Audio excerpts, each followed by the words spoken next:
Salut tout le monde, c'est MJ Armement, je suis super content de vous retrouver aujourd'hui.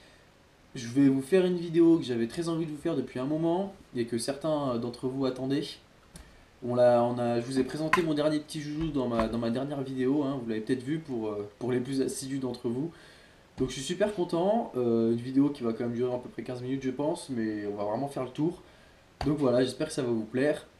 Donc comme vous pouvez le voir, une arme de la famille AK, plus précisément une AK AIM 47, je dis AIM et non pas M puisque c'est une version roumaine. Donc on peut voir que je l'ai custom, j'ai mis un kit tactique dessus, elle est plus en version bois comme à l'origine. Je vais vous mettre une photo de toute façon.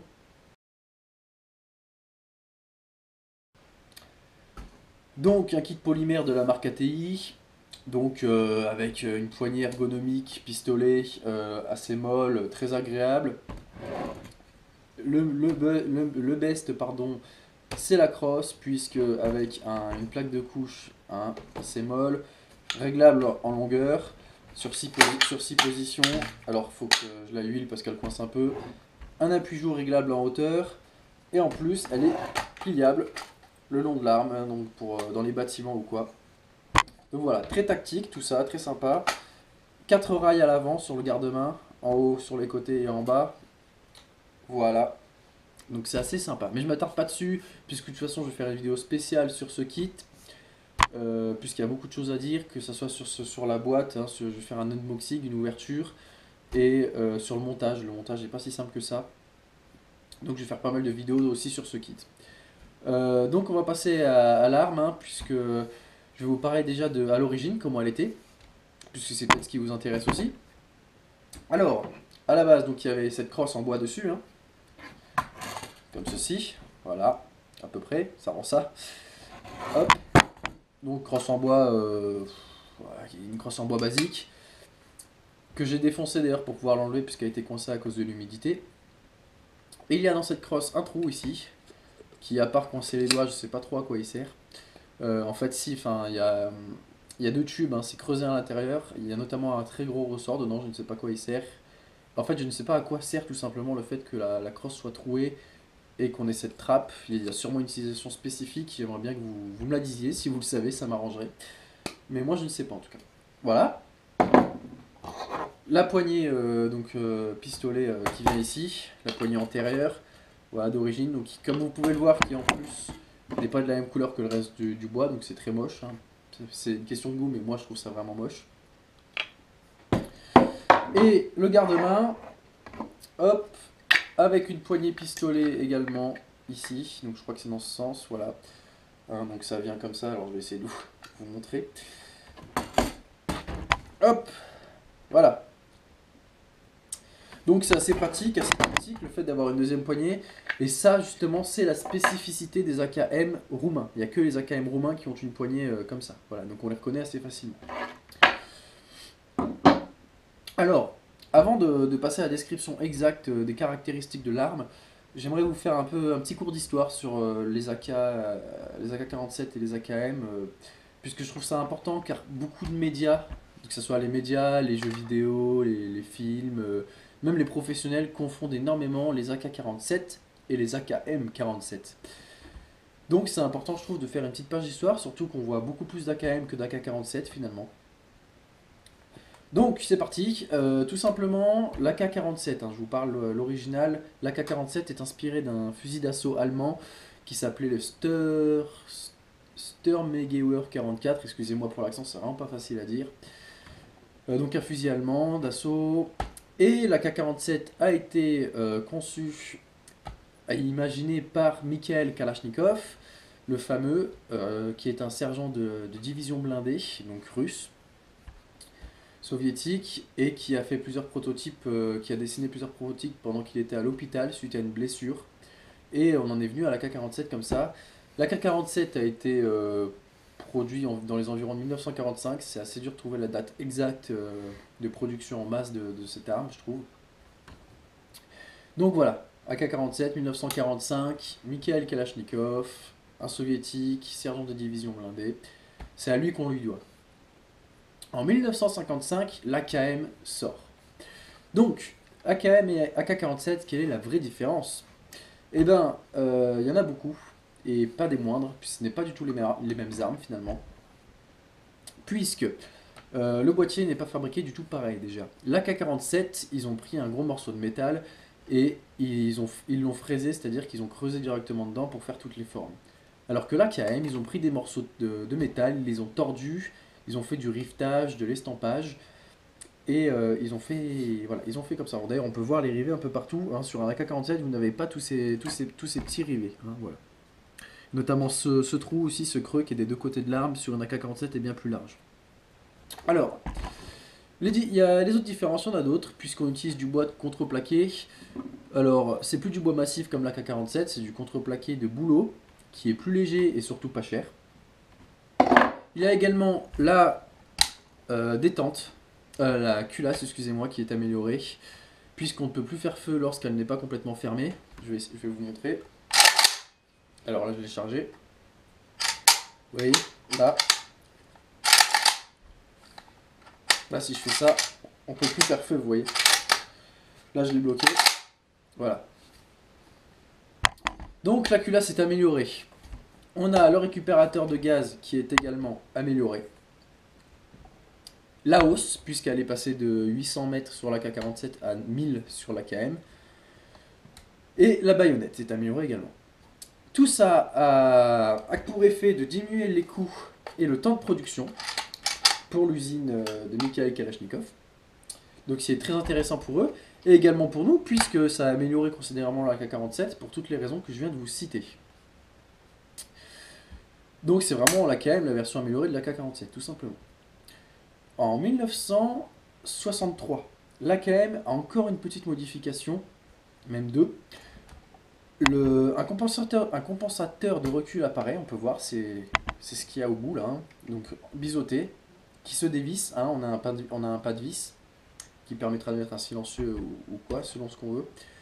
Donc apparition d'un compensateur de recul et de la baïonnette qui est encore une fois modifiée. Allez, on va passer à la technique pure. En termes de poids par exemple, un AK-47 vide pèse 4,3 kg. Et une fois en ordre de combat, donc plein, avec le chargeur plein, il pèse 5,1 kg. Donc c'est des termes approximatifs, hein, c'est des chiffres environ, mais ça reste quand même à peu près juste. Voilà pour l'AK-47. Un AKM vide pèse 3,3 kg et plein pèse 4,1 kg. Donc quoi qu'on fasse, que ça soit vide ou plein, l'AKM est toujours 1 kg de moins, voire plus, 1 kg moins lourd que l'AK-47. Donc c'est pas négligeable. Surtout que le chargeur, moi le mien quand je le remplis, donc 30 cartouches, il pèse 860 grammes à lui tout seul. Donc on n'est pas loin du kilo juste pour le chargeur. Donc c'est vraiment beaucoup. Donc moi c'est une AKM roumaine. Alors donc je vous l'ai dit, sa spécificité en tant que roumaine, c'est cette poignée avant et cette poignée arrière en bois pas de la même couleur, voilà, tout à fait moche. N'est-ce pas? Elle a été fabriquée, donc ce modèle exactement, hein, d'AKM, pour les Roumains en plus, je vous parle pour les AKM roumaines, qui sont quand même sous licence AK-47 de Mikhail Kalachnikov. Ils ont été fabriqués de 1963 à 1990. D'ailleurs, non, de 1963 à de nos jours, elles sont encore fabriquées. Et la mienne est fabriquée, je vais enlever le chargeur pour qu'on voit, a été fabriquée en 1990, c'est écrit ici. J'espère que vous verrez. Voilà, donc c'est cool, elle est pas trop vieille, hein, ça lui fait 26 ans, si je sais compter. Voilà. Je change un peu de côté. Donc voilà. Alors je sais pas de quel arsenal elle provient, que ce soit l'arsenal Kugir ou Kugir, je sais pas comment on dit, ou Rom Technica, puisque je n'ai pas retrouvé les marques des deux arsenaux, j'ai pas réussi à le déterminer et c'est très dur de trouver les informations sur internet. Donc voilà. Munitions, alors je vais la poser parce qu'elle est quand même encombrante. En termes de munitions, je vais en prendre quelques-unes. Je vais en prendre qu'une. Ça tire du 7,62 x 39, ce qui est la munition d'origine de la K47. Ils en ont fait d'autres, hein, mais c'est celle-là, c'est de l'origine. 7,62 x 39, AK47. Et là, on a du 7,62 x 54R, Mosin Nagant, pour faire simple. Hein. J'ai fait d'ailleurs une vidéo sur le Mosin-Nagant si ça vous intéresse. Et je ferai une vidéo sur les munitions de surplus, puisqu'il y a des choses à dire aussi, car ce sont toutes les deux des munitions de surplus. Et d'ailleurs, l'anecdote, c'est qu'elles viennent toutes les deux du même groupe, du même fabricant de munitions, STV Group, STV tout simplement, qui est un groupe tchécoslovaque. Voilà, donc les deux viennent de cette fabricant, j'ai même pas fait exprès, c'est assez marrant. C'est même gravé sur la munition, je sais pas si vous le verrez. Voilà.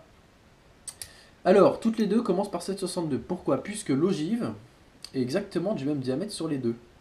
Par contre, on peut voir que la longueur n'est pas la même, puisque là on est sur une munition de précision, sur le Mosin-Nagant.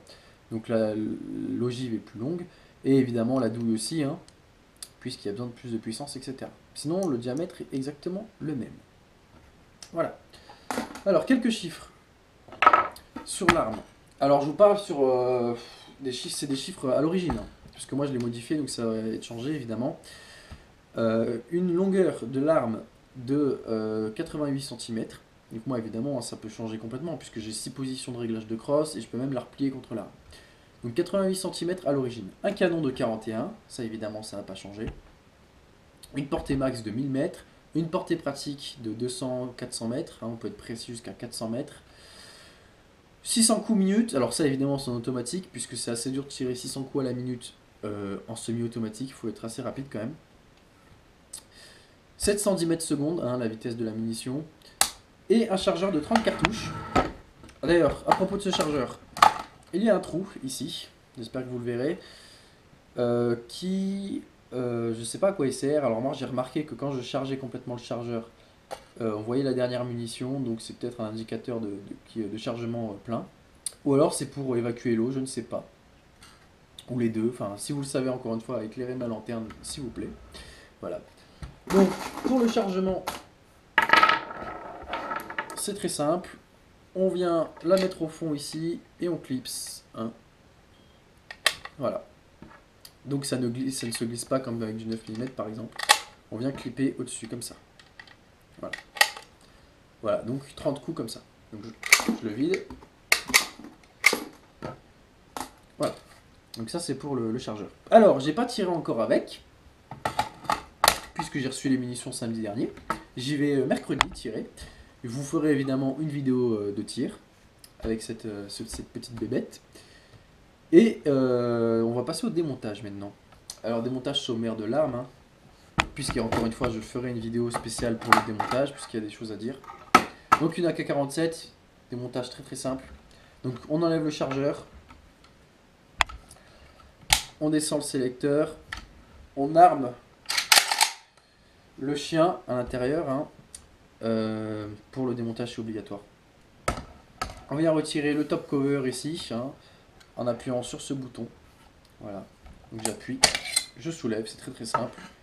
On enlève le ressort qui est ici, hop, un gros ressort. On recule tout le bloc. Alors je vais essayer de ne pas faire tomber la caméra, ça serait bien. Hop. Donc là vous voyez on a le piston, hein, qui part de là, qui va jusque là, hein, vous voyez, qui est assez sympa d'ailleurs, on dirait un piston de moteur, hein, de véhicule. Donc le piston complet, avec en dessous le bloc percuteur, voilà, qui peut se démonter tout simplement en le tournant. Mais bon, je vais pas le faire parce que sinon la vidéo commence déjà à être longue, donc je vais pas m'attarder. Une fois qu'on a enlevé tout ça, on monte cette petite pièce, voilà. Et là on peut retirer normalement, hop, le tube de gaz, voilà. Et après en soulevant une petite pièce ici on peut aussi enlever le garde-main, etc. Mais je vais pas le faire. Et le remontage c'est très simple, c'est pareil dans l'autre sens, je vais essayer de faire vite pour vous, hop. Voilà, on remet notre bloc. Alors, il faut remettre ça donc, dans son logement. Voilà. Hop. On le met comme ça. On vient appuyer ici. Voilà. Une fois que c'est comme ça, il faut hop, l'enfoncer. On remet notre sort et voilà, on a fini déjà. Hop, faut pas trembler. Le cover. Alors, je m'enlève de la table parce que sinon je vais faire tomber la caméra, je sens. Je vais pas vous faire le coup à chaque vidéo. Voilà. Hop. Et le chargeur, évidemment. Si on veut être complet. Voilà. On percute. Et voilà. Donc vous voyez que c'est assez simple et rapide.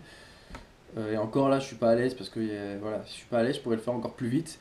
Donc c'est assez impressionnant la facilité d'entretien et de démontage d'une AK-47.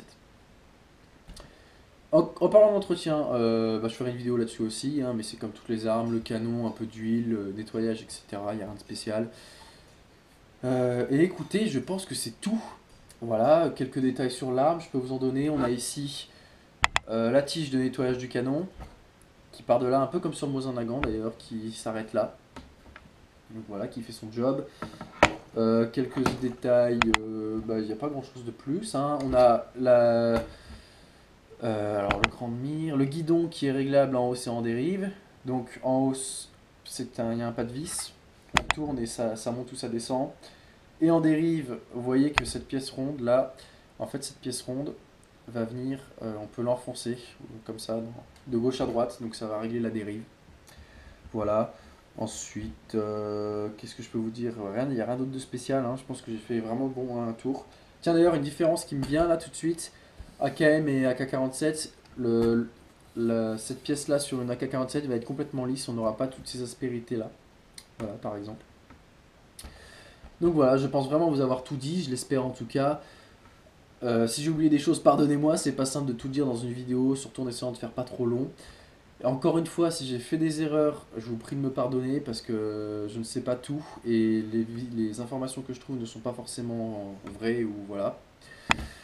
Donc soyez indulgents et j'espère que cette vidéo vous a plu, vous aura renseigné. J'aurais aimé moi-même tomber sur une vidéo telle que celle-ci avant d'acheter mon arme, donc c'est pour ça aussi que je le fais. Je vous remercie d'être présent. Encore, j'espère vraiment que cette vidéo vous a plu. J'espère que cette aventure va continuer entre nous, si je peux parler ainsi. C'est un peu bizarre, mais bon. Et je vous remercie de regarder mes vidéos. Voilà. Donc n'hésitez pas si vous avez des questions, des commentaires, etc. Si j'ai fait une erreur, signalez-moi, s'il vous plaît. Voilà. J'ai rien d'autre à ajouter. Je pense que c'est déjà pas mal. Je vous dis merci et à la prochaine.